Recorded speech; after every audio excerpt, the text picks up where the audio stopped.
함께 고백합니다. 예수 나를 오라 하네. 예수 나를 오라 하네. 예수 나를 오라 하네. 어디든지 주를 따라 주와 같이 가려네. 예수 나를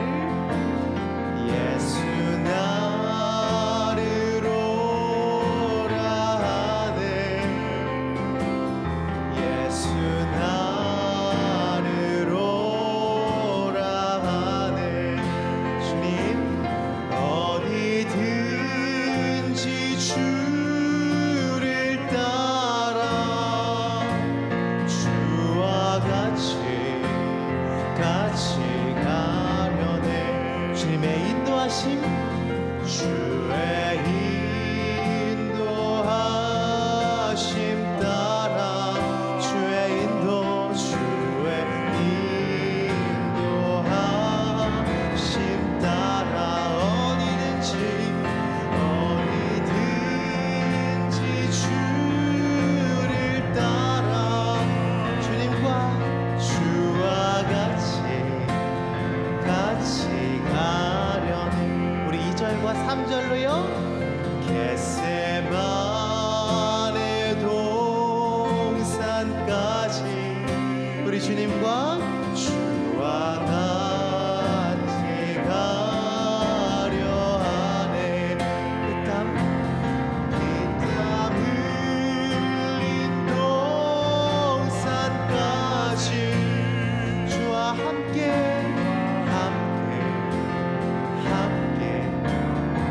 아멘. 함께 가시겠습니까? 심판하실 자리까지 우리 주님과 주와 함께 가려 하네. 심판하실 자리까지 주와 함께 가려네. 주님이 인도하십니다. 주님 인도하심 따라 그 선하신 주의 인도하심 따라 어디든지 주를 따라 주님과 같이 가려네. 우리 4절로요.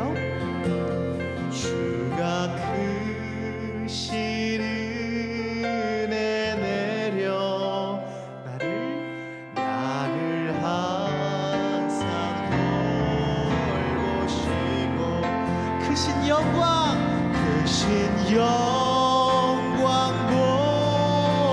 보여주며 나와 함께 가십니다. 함께 가려네. 그 주님의 인도하심을 노래합니다. 인도하심 따라 주의 선하심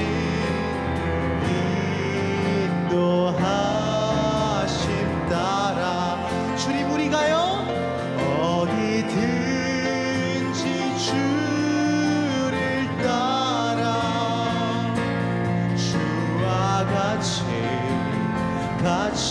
가려네. 다시 한 번 더 주의 인도하심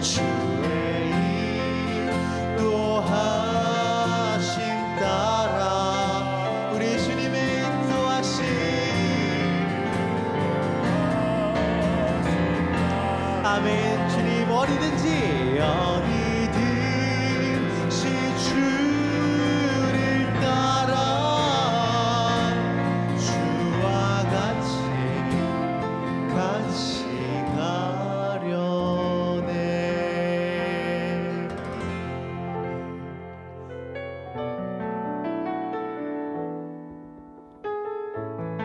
우리 이렇게 같이 고백하십시다. 내게 허락하신 시련을 통해 나의 믿음 더욱 강하게 자라나고 험한 산과 골짜기 지나는 동안 주께 더 가까이 나를 이끄시네. 내가 겪는 시험이 어렵고 힘겨워도 내 주님보다 크지 않네. 내 앞에 바다가 갈라지지 않으면 주가 나로 바다 위 걷게 하리. 우리의 믿음을 나는 믿네. 주의 능력으로 담대히 나가리라. 나는 믿네. 주의 능력으로 담대히 나가리라. 주와 함께 싸워 승리하리라. 날마다 믿음으로 나 살아가리. 나는 믿네. 주의 능력으로 내 삶 새롭게 되리. 나는 믿네. 주의 능력으로 담대히 나가리라. 주와 함께 싸워 승리하리라. 날마다 믿음으로 나 살아. 주님 찬양합니다. 나는 찬양하리라. 주님의 이름, 그 이름 찬양. 오 예수, 크신 주 이름 나 찬양하리라.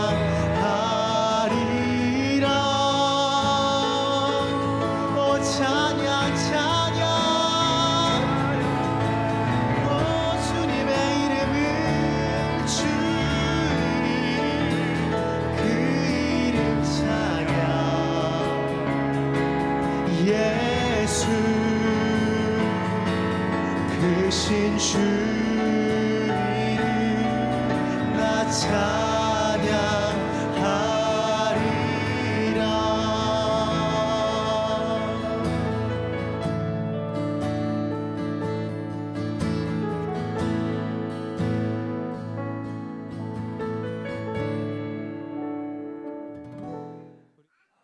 우리가 복음서, 사복음서라고 하죠. 사복음서에 가장 많이 나와 있는 내용이 뭐냐면 예수님의 마지막 일주일입니다. 예수님의 공생의 3년 기간을 다 기록했지만 마지막 일주일이 가장 중요하기 때문에 마지막 일주일을 전체 성경 복음서 분량의 3분의 1 가량이 이 마지막 부분에 집중되어 있습니다. 예수님께서 그 마지막 부분 가신 내용들을 마지막 일주일 내용들을 우리가 이제 시간 순서대로 이렇게 쭉 살펴볼 수도 있지만 그 가운데 제일 중요한 사건이 무엇인가 하는 것을 요한은 특별히 기록하고 있습니다. 요한이 누구를 대상으로 복음서를 썼다고 그랬죠? 앞에 마태와 마가는 유대인들을 대상으로 복음서를 썼다면 요한은 이방인들, 헬라인들을 대상으로 복음서를 씁니다. 그래서 요한이 이 부분에 집중한 것은 뭐냐면 이 마지막 일주일 동안에 예수님이 하셨던 말씀과 예수님이 하셨던 행동 가운데 이방인들에게는 어떤 의미가 있는가 하는 것을 요한은 조금 더 강조해서 썼습니다. 마태와 마가, 누가는 예수님의 마지막 일주일을 어떻게 보면 좀 시간 순서대로라든지 그런 것들이 더 그 안에서 어떤 일이 일어났는지가 중요한데 요한은 이것이 이방인들에게 어떤 의미가 있는지 하는 것을 기록하고 있습니다. 그 가운데 오늘 예수님이 말씀하시죠. 한 알의 밀이 땅에 떨어져 죽지 아니하면 한 알 그대로 있고 죽으면 많은 열매를 맺느니라. 여러분, 이게 여러분에게 밀알 되라고 주신 말씀은 아닙니다. 예. 왜냐하면 원래 의미는 여러분에게 밀알이 돼서 썩어라 죽으라 이 말씀이 아니라 예수님이 밀알 되실 거다라는 걸 알려주는 말씀이에요. 사실 이 비유의 핵심은 뭐냐면 예수님이 죽으시고 예수님이 죽으시는 밀알이 되고 우리는 그 열매가 되는 겁니다. 한 알의 밀이 땅에 떨어져 죽지 않으면 한 알 그대로 있고 죽으면, 예수님이 죽으시면 많은 열매를 맺느니라 하는 내용이 오늘 본문의 이 비유의 핵심 내용입니다. 그래서 이 본문을 들으면서 내가 밀알이 되지 못했는데 내가 나도 더 썩어져서 죽어야 되고 밀알이 돼야 되는데 이렇게 자책감 갖기보다 우리의 밀알 되신 예수님, 죽으셔서 우리에게 생명을 주신 예수님을 기뻐하는 은혜가 있기를 축복합니다. 예수님이 그 전까지는 이 밀알에 대해서 조금 더 좀 이따 살펴보겠지만 죽음은 생명과 끊어져 있습니다. 생명이 끝나는 곳에 죽음이 시작되고요. 죽음이 시작되면 생명이 끝납니다. 그런데 예수님이 죽으심으로 말미암아 죽음과 생명이 단절되어 있던 것이 이어지게 됐습니다. 생명의 끝이 더 이상 죽음이 아니고 죽음이 생명을 끝나게 하지 못합니다. 오히려 예수님의 죽으심으로 말미암아 그 죽으심으로 새로운 생명이 시작되게 된 겁니다. 사망의 권세가 끝난 겁니다. 여러분, 우리가 죽음을 왜 두려워합니까?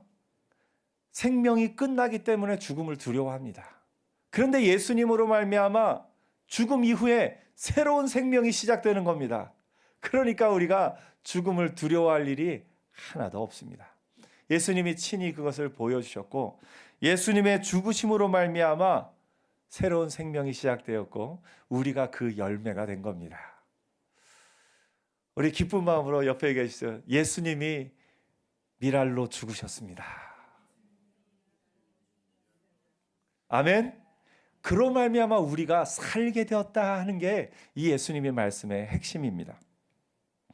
오늘 본문 처음에는 이렇게 시작합니다. 명절에 예배하러 올라온 사람 중에 헬라인 몇이 있는데, 지난 시간에도 말씀드렸습니다만 명절에 유대인의 명절에 예루살렘에 사람들이 모입니다.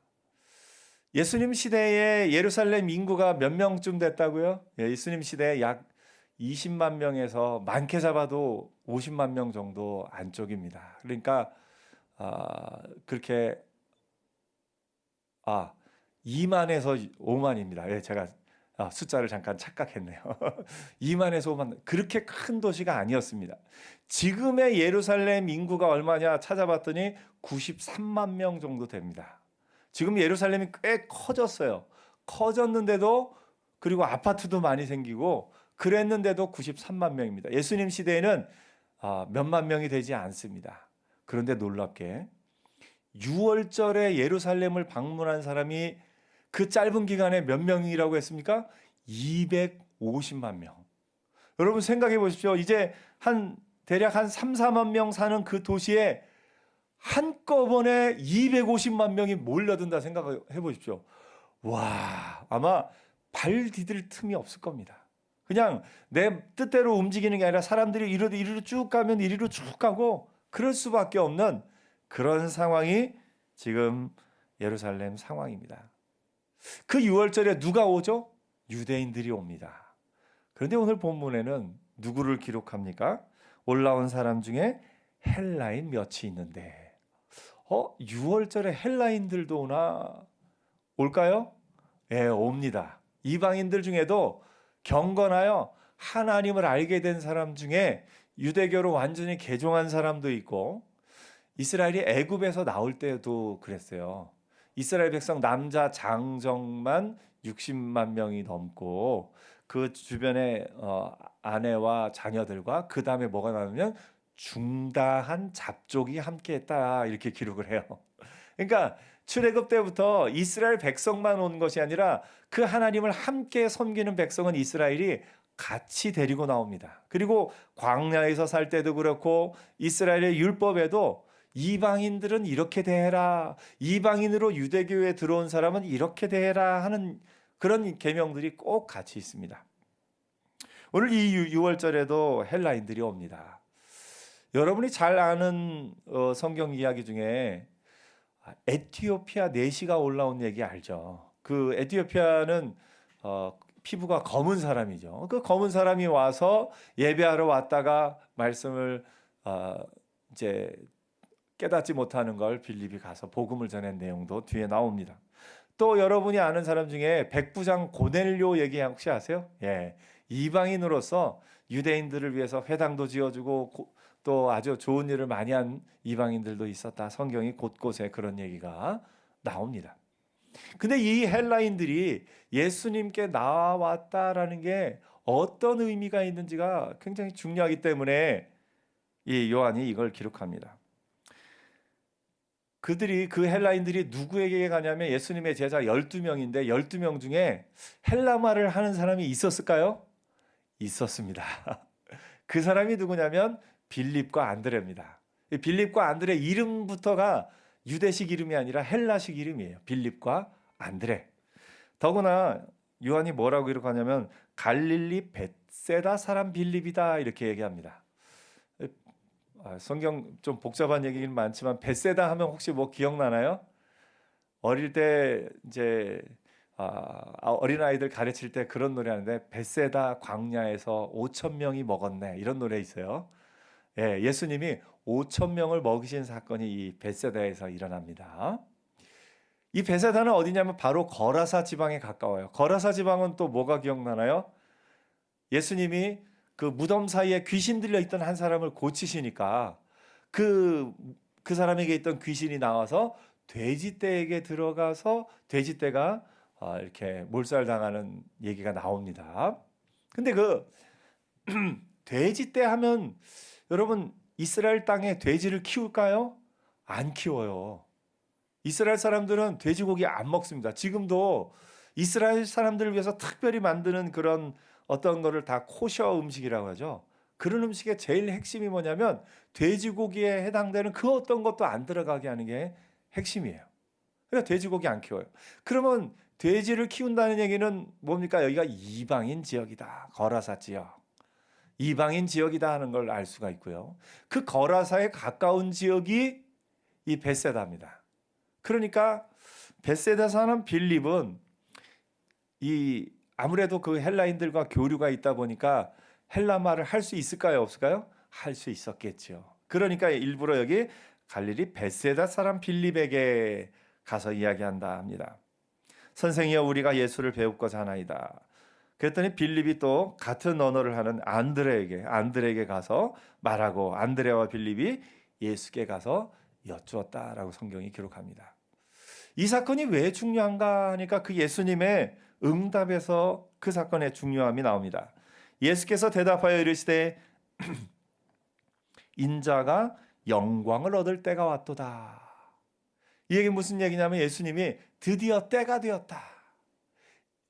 사실 이 사건을 시간 순으로 보면 예수님이 그 마지막 일주일 가운데 첫째 날 제일 중요하게 하신 게 뭐냐면 성전에서 돈 바꾸는 사람들의 그 상을 엎으신 내용이 그 앞서 나옵니다. 이 요한복음에는 기록이 안 돼 있지만 다른 복음서를 보면요. 사실 돈 바꾸는 거는 사람들의 편의를 돕기 위해서 처음에는 시작했을 거예요. 저 멀리 이제 디아스포라 유대인들이 멀리 살다가 제 6월절에 옵니다. 근데 그들이 사는 동네는 헬라 동전을 쓰고 있어요. 근데 유대 6월절에 와서는 세켈 그걸로 성전세를 내야 되니까 돈을 바꾸는 사람들이 있었습니다. 그리고 또 양 파는 사람들 멀리서부터 오면서 양을 끌고 올 수가 없으니까 와서 양을 사서 제사를 드리는 거죠. 한꺼번에. 그런데 이게 처음에는 돕기 위해서 시작됐지만 하다 보니까 뭐가 됐습니까? 이권이 생긴 거예요. 그래서 좋은 자리는 돈 주고 사기도 하고 이런저런 이권이 생기면서 돈 바꾸는 사람과 그 사람들에게 어떤 대제사장과 서기관들과 그들과의 커넥션이 생기고 아주 다양한 일들이 있었습니다. 그때 예수님이 그것을 엎으십니다. 그러면서 예수님이 말씀하신 게 뭐냐면 아버지의 집은 만민의 기도하는 집이다 이렇게 얘기하셔요. 만민의 기도하는 집이다. 여러분 이걸 만약에 예수님이 이 성전은 유대인이 기도하는 집이다 했으면 헬라인들이 안 왔을 거예요. 근데 예수님이 뭐라고 말씀하셨어요? 만민이 기도하는 집이다. 여기서 만민은 모든 민족을 의미해요. 유대인뿐만 아니라 모든 민족이 와서 기도할 수 있는 집이 되어야 할 것이다. 이 얘기를 듣고 헬라인들이 깜짝 놀란 거예요. 아니, 저분이 하시는 말씀이 무슨 얘긴가? 사실 성전에 지금도 가보면 이방인의 뜰이라고 따로 있어요. 이방인의 뜰이 바깥쪽이에요. 성전 안쪽으로 들어가려면 담을 하나 지나가야 되는데 그 담은 유대인 말고는 못 들어갑니다.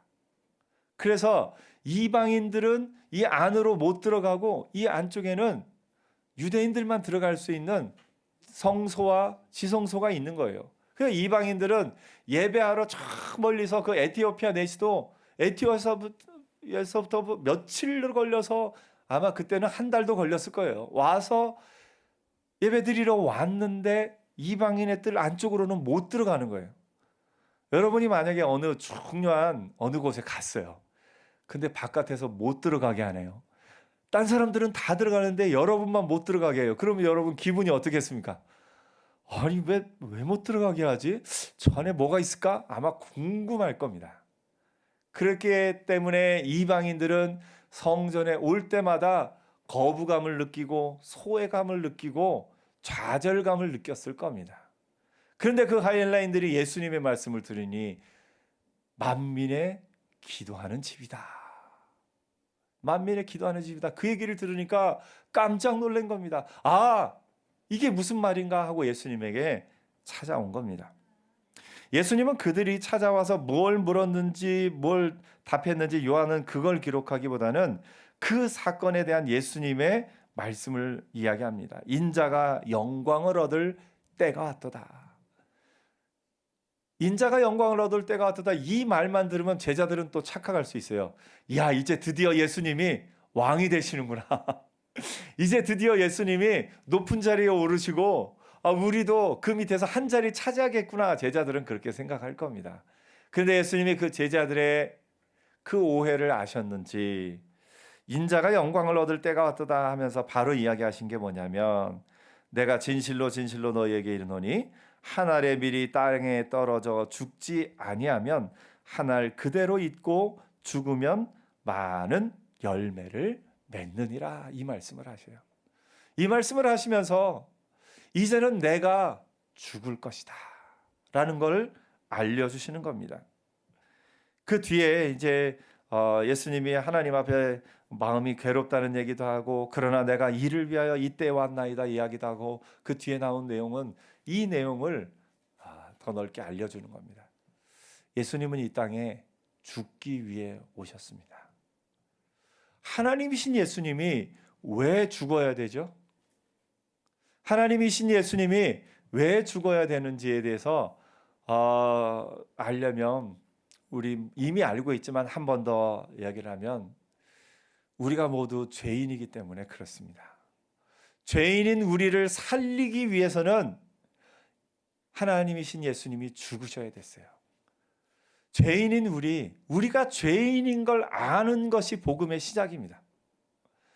사람들은 자기가 죄인인 걸 인정하지 않습니다. 아담과 하와부터 그랬어요.